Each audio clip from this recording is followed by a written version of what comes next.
Jaguar was formed in 1922 by Sir William Lyons and his partner William Walmsley with the help of a £1,000 overdraft and some small premises in Blackpool.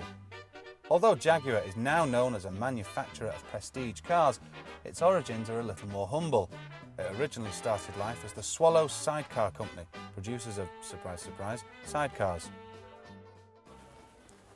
Now in 1927, just prior to their move here to Coventry, Swallow moved into motorcar production, making this stylish two-seater body which sat on the chassis of the cheap and readily available Austin 7, producing this beautiful Austin 7 Swallow.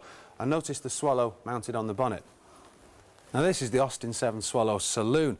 But soon after that, Sir William Lyons got bored of making cars with someone else's chassis and decided it was time the company made their own, giving rise to this, the SS2 and its big brother, the SS1. Now at the time, both cars were described as having that £1,000 look, but with a price tag of, well, for its big brother, £310, and for this, only £210. 1935 was a big turning point for the company.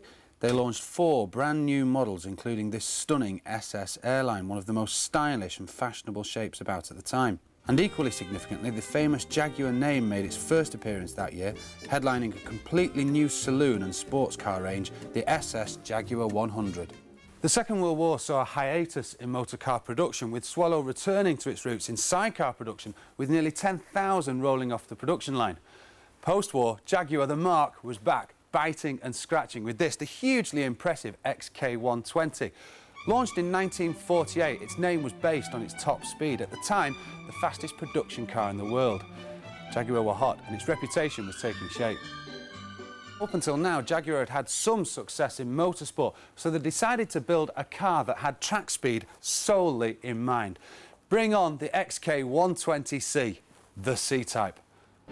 Launched in 1951, the C-Type made its first outing at Le Mans with 3 cars being entered, and although 2 didn't make the finish, the third recorded an amazing debut victory.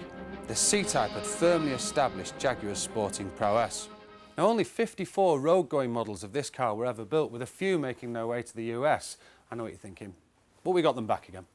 In 1953, the C-Type gave way to its successor, the imaginatively titled D-Type. Now, the D-Type was truly innovative in its design. It was the first car to use a monocoque body construction. Now, only 42 road-going D-Types were ever made, and production had started on a more user-friendly car, the XK-SS. But all this was to come to an abrupt end after only 16 models were made as a result of a massive factory fire in 1957. Now, luckily, Jaguar rose like a big cat-type phoenix from the ashes, bigger and better. Straight after the fire, producing a number of cars, including the XK150, shortly after that in '58 the Mark 9, and then in '59 this, the beautiful Mark II. Now this car with its 3.8 litre engine, overdrive, wire wheels, is clearly one of the later models, and it is unmistakable for its appearances in classic films and TV such as With Neil and I, and the one that everyone thinks made the car famous, Inspector Morse. Now, of course, pre-Morse, the car was already famous. Just now, my Aunt Molly can point and go, "Ooh, it's Inspector Morse's car." No, the Jaguar Mark II was hugely successful for Jaguar. And you can forget Morse, Wagner and Oxford. Those guys are in danger of giving this car a good name, because this car was loved by the bad boys too. Any self-respecting cocker-knee gangster worth his pie and mash wanted to be seen in this car, governor. Made for getaways and chases, it was truly quick for its time. Jaguar had a range of new features on the car, including for the first time disc brakes as standard. Now the Mark II came with a range of engine sizes, 2.4, 3.4 and 3.8 litre engine.